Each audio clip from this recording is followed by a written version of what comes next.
હવા ઠંડીની રાજ્યભરમાં યથાવત છે ઠંડીનો જોરદાર ચમકારો। રાજ્યના 10 શહેરોમાં નોંધાયું છે 13 ડિગ્રીથી નીચે તાપમાન, જ્યાં 8.2 ડિગ્રી તાપમાન સાથે નલિયા રાજ્યનું સૌથી ઠંડુ શહેર છે।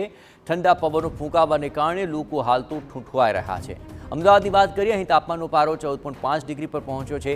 ગાંધીનગરમાં 13 ડિગ્રી તાપમાન છે। એ સિવાય ડીસામાં 11.3 ડિગ્રી, અમરેલી જિલ્લામાં 10.4 ડિગ્રી તાપમાન નોંધાયું।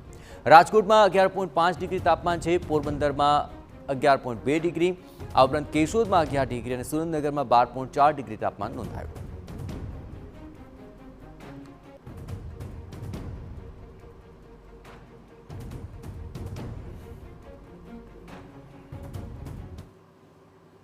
તો રાજ્યમાં ઠંડીનો કેવો પ્રકોપ છે અને શું આગામી દિવસો માટે આગાહી છે તેને લઈને વધુ વિગતે વાત કરવા જોડાઈ રહ્યા છે ટીવી 9 સંવાદદાતા મિહિર સોની। મિહિર, આખરે ઠંડીથી ઠૂંઠવાઈ રહ્યા છે લોકો, આખરે કયા કયા વિસ્તારોમાં અત્યારે ઠંડીની સીધી અસર જોવા મળી રહી છે અને હવામાન નિષ્ણાતો હજુ આગામી દિવસો માટે શું શક્યતા વ્યક્ત કરી રહ્યા છે? મિહિર,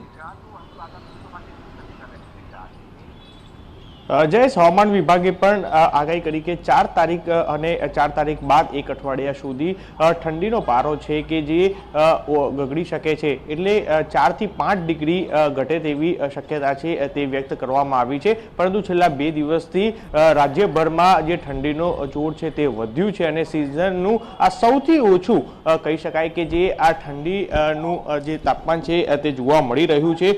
ખાસ કરી હિમાચલમાં ભારે હિમવર્ષા સાથે ઉત્તર અને પૂર્વમાં બરફીલા પવનોનું જોર વધતા જ જે રાજ્યભરમાં ધુમ્મસ વચ્ચે જે સૌથી ઓછું ઠંડીની ડિગ્રી છે તે નોંધાઈ છે। અમદાવાદની વાત કરવામાં આવે તો આજે સૌથી ઓછું એટલે કે 14 ડિગ્રી સેલ્સિયસ તાપમાન છે તે નોંધાયું છે।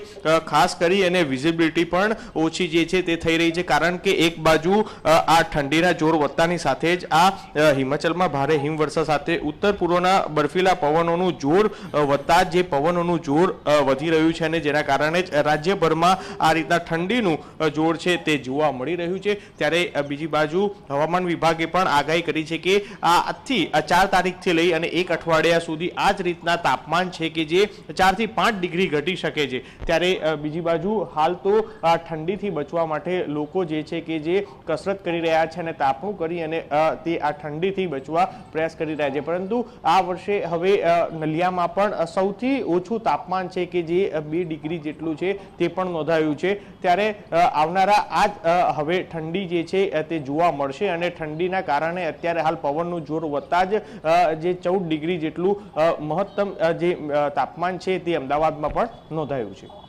બિલકુલ મિહિર, તમામ ગતિવિધિઓ પર આપ નજર રાખતા રહેજો। તો આખરે મિહિર જણાવી રહ્યા તે પ્રમાણે હજુ આગામી દિવસોમાં પણ ઠંડીનો આવો જ ચમકારો વધી શકે છે અને રાજ્યની અંદર માવઠાની પણ શક્યતા હવામાન નિષ્ણાતોએ વ્યક્ત કરી છે। હવે તબક્કે આગામી સમયમાં વાતાવરણ બની રહેશે ઠંડુ।